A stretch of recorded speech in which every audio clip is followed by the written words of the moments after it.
प्रेरणा दौरान दुई दिव्यांग सरकार तरफ असहाय गरीब भिन्नक्षम अनेक जनहिताधिकारी योजन सामिल करने नियम रही बेले किछि प्रशासन अधिकारी आंतरिकता अभाव जोगु योग्य हिताधिकारी सरकारी योजनार वंचित रहउछन्ति। किंतु एपरि किछि भिन्नक्षम अछन्ति जो माने कि सरकारी सहायता को अपेक्षा न करी निज कष्टर किछि टंका आदाय करी निजे बंचुचन्ति।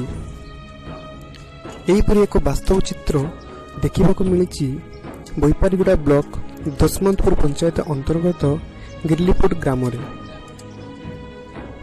उक्त ग्रामर बंसिंग जानी जन्मरू दिव्यांग थिबा बेले तांको भाई को पुओ डमु जानी मध्य जन्मरू भिन्नक्षम तथापि हारी नांती एई दुई दादा पुतुरा दृढ़ मनोबल और आत्मविश्वास लगी सेमाने एक साइकेल मरामती दुकान खोलिचंती जहाँकि उक्त अंचल लोकों साइकेल मरामती करी सेवा जोगाई देवा सह निजर तेल लुण पाई किछि टंका मध्य आदाय करि पारुचंती।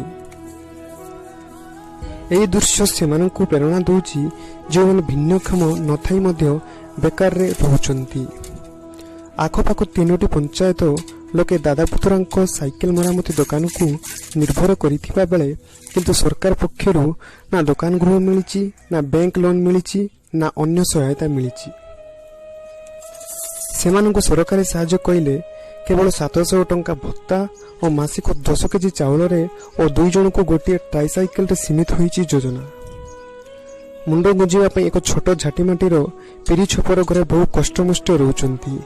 एही नोड़ा छपर दुकान रो घर वर्षा दिने कष्ट को आउरी द्विगुणित करि दउछि तथापि निज कर्म रे अवहेला सेमानंकर नाही। ए नै आमे बैपारीगुड़ा गोष्ठी उन्नयन अधिकारीଙ୍କ सह जोगाजोग करिथिलु। से कहले अति शीघ्र से दुई दिव्यांग समस्यार समाधान करा जिवो। जदि ए वीडियोटी आपनको भलो लागिथिबो तो हम चैनल को सब्सक्राइब करियो। एटा मोर फो एटा मोर देउर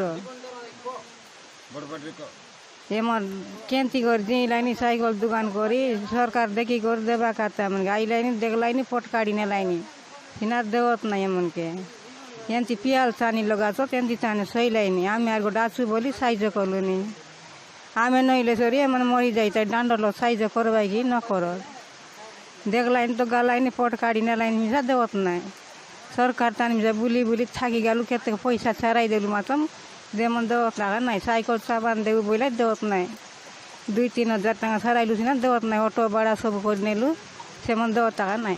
सरकार साहाय्य कोन मिलछि एबे मिले नाही नि बता का मिलन 700 लगा किसी देवत लागा नाही हमके सेंती ताना अजी नाही सेमन।